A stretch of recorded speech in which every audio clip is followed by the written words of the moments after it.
Most of you will have heard the news by now. The hype train for the next Battlefield has begun.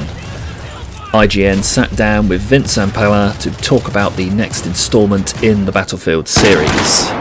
I'll go over the main points now, but remember to watch to the end for something I've noticed that could be quite exciting for long-term fans. Now, I'm going to try and do this in a sort of TLDR style to keep it short and sweet, but basically, in bullet point form, of course, the first point is it's going to be returning to the modern era, and I can quote, IGN can confirm that Battlefield will be returning to a modern setting after stints in World War I, World War II and the near future. So there's the confirmation there that we're going to be going back to sort of the Battlefield 3, Battlefield 4 times. Carrying on with that, it goes on to say Battlefield goes back to basics, and we've got a little quote to put up on the screen here. So Vince hails Battlefield 3 and 4 as the peak of the series, and quote, I mean, if you look back to the peak or the pinnacle of Battlefield, it's that Battlefield 3, Battlefield 4 era where everything was modern, and I think we have to get back to the core of what Battlefield is and do it amazingly well. So I think they've really taken on board that the fans want just a nice game that works really well, and all the extra polish, you know, that's nice, but if it doesn't have the core of what Battlefield is, then fans aren't going to be that into it. To continue, we have no more 128 player maps, so 128 player maps proved unpopular as fans preferred a more focused experience. And I've got some little quotes here. It says, yeah, the 128 player, did it make it more fun? I'd rather have nice, dense, well-designed play spaces, so hopefully we'll be getting back to the sort of Battlefield 3, Battlefield 4 era maps. You know, the Battlefield 1 maps I found were perfectly fine as well. Battlefield 5's fairly good, and then 2042 is when they really started to have the problems with it. We've also got, many of you will be rejoicing about this, no more specialists. So specialists are also out this time around, he says. It didn't work, it didn't fit. So classes are kind of at the core of Battlefield, and we're going back to that. So that just confirms there that they're not going to do specialists again. Would be nice to see some, you know, possible elite kits. Sort of maybe some weapon pickups on the map, because those always work pretty well, I thought. Next up, we have needs to release in a good state. So EA doesn't want a repeat of the experience it had with 2042. We want it to be good out of the gate. This is kind of a problem that this studio, this game series has had for quite a while. I even remember when Battlefield 3 released, there was still some issues with it.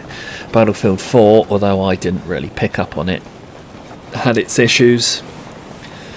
Battlefield 1, I can't really say I was playing it on release. I sort of played the beta and then I was on another game, so I sort of skipped out on the beginning of it, but I picked it up a few years later and it was really well polished, and still is to this day. I think it's the game that's kind of had the most longevity, certainly, in terms of the amount of players still playing it. So hopefully they can have, you know, if they can have the level of polish on it that Battlefield 1 has, I think we'll be in for a winner there. And there's another bit of the article where it says the heading is classic Battlefield but bigger. Ooh, how ominous. So it's quite vague. It's just goes on about, you know, how we've got 4 studios working on it and it's the most ambitious project we've ever done, etc, etc.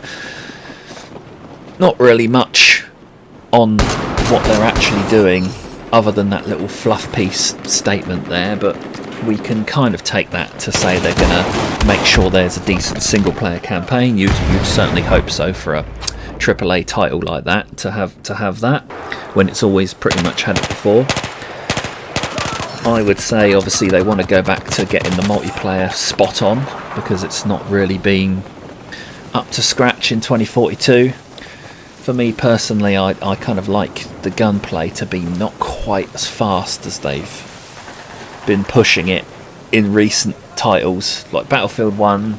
You know, it can be a bit quicker than that, but I'd say Battlefield 5's kind of gunplay speed, the sort of movement speed, they don't really want to go any faster than that, because it starts to become a bit too hero shootery at that point. And speaking of hero shooters, there's of course the speculation that we're going to have some kind of battle royale or extraction mode. They seem to think it's more likely to be battle royale, but we'll have to wait and see. Now, what I'd like to see is some kind of campaign season in the style of Helldivers 2, if you like, where you have the main battles that sort of determine the battle lines, but then maybe also smaller missions that can, you know, affect maybe reinforcement tickets or the amount of vehicles available, and maybe support options depending on what they decide to put in the game. Now, there's no actual release date, but it seems to be that they're thinking to put it in for a 2025 release window. I'd say that's probably going to end up looking like November time next year, so that would sit in with the thing. They're also thinking of doing community testing, so look out for that. Now, the thing that I've noticed, or thought about if you like, Battlefield 4, what did it have? It had this amazing mode called Commander Mode. I would absolutely love it if they brought this back. It just adds another layer onto the game. It didn't really have too big of an effect, but it was just a nice little icing on the cake. You can kind of see I've sort of dragged up the Battlefield 4 Commander Mode trailer, so it just allows people maybe with a mobile or with a tablet who can't actually play the main game, maybe they're away from the console or something, they can still jump in and play if they want. And I really enjoyed that feature at the time, when you maybe don't have the level of concentration to play the shooter, but you can help the team out anyway. Anyway, that's my thoughts, so let me know in the comments, has the hype train begun? Thanks for watching.